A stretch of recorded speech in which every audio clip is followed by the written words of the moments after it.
Eight sir. Eight question? Yes sir. Eight question कौन सा वाला था आपका? What amount will be received on a sum of? अच्छा, ये वाला क्वेश्चन नहीं हुआ था आपसे। चलो, देखो आपका क्वेश्चन था। सर ये ना हम्म, सिर्फ फॉर्मूले से किया था पर आंसर गलत आ रहा था इसमें।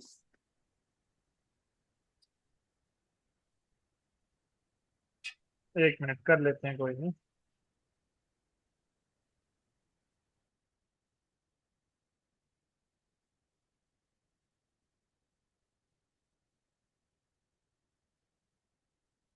व्हाइट बोर्ड दिख रहा है आपको?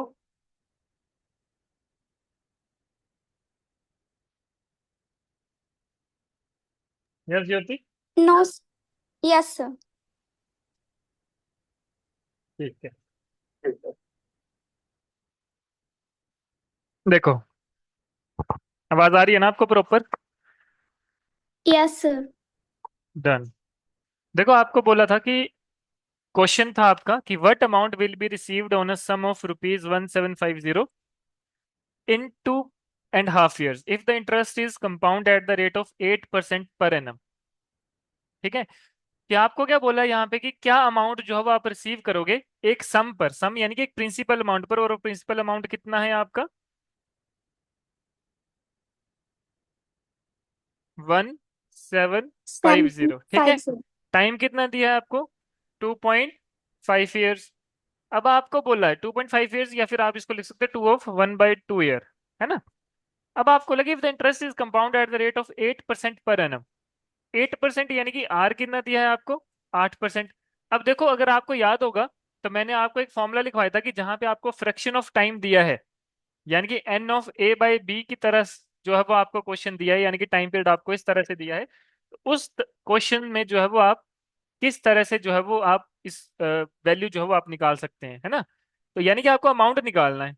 अगर आपको टाइम फ्रैक्शन में दिया है तो अमाउंट का फॉर्मूला क्या होता है, ये मैंने आपको लिखवाया था ना लास्ट लेक्चर में, क्या था? बताओ। सर इसमें principal p 1/100 multiply by 1 + a by, 1 + a/b। है ना? ये तो सिंपल सा था। यस। अब क्या करना है, आपने सिर्फ वैल्यूज ही डालनी है ना यहाँ पे। वैल्यूज को डालो इस फॉर्मूला में, क्या आ जाएगा? देखो, प्रिंसिपल अमाउंट कितना दिया है? 1750। 1 + r कितना दिया है? 8/100। अब यहाँ पे n क्या होगा? n of a by b है, तो n क्या है आपका? 2। 2 है multiply sir. By 1 + a/b। a by b क्या है आपका? 1/2। 1/2। तो 1/2 मल्टीप्लाई बाय आर, आर कितना है आपका? 8/100। क्लियर यहाँ तक? है ना? Yes sir. अब क्या करेंगे, अब सिर्फ सॉल्व ही करना है आपने, तो 1750। अब इसका एलसीएम लोगे अगर आप तो क्या आ जाएगा? 100 × 1 + 8, तो 108/100 का स्क्वायर मल्टीप्लाई बाय, इसको सॉल्व कर लो, ये आ जाएगा 2 4 ज़ा, 4/100 हो जाएगा। एलसीएम लेके 104/100, यही आएगा। ठीक है? अब इसको आगे सॉल्व करो, कितनी वैल्यू आएगी? मल्टीप्लाई बाय, अब देखो किससे कटेगा, 4 से कट जाएगा ना, 4 27 ज़ा और 4 25 ज़ा, तो 27/25 का स्क्वायर यानी कि 27/25 इंटू 27/25 मल्टीप्लाई बाय, ये भी 25 से कट जाएगा तो 4 से कट जाएगा तो 26 आ जाएगा, और यहाँ पे 25 आ जाएगा, तो मल्टीप्लाई बाय 26/25। अब इसको सॉल्व करो, कैलकुलेशन करो, कितना आंसर आएगा बताओ मुझे?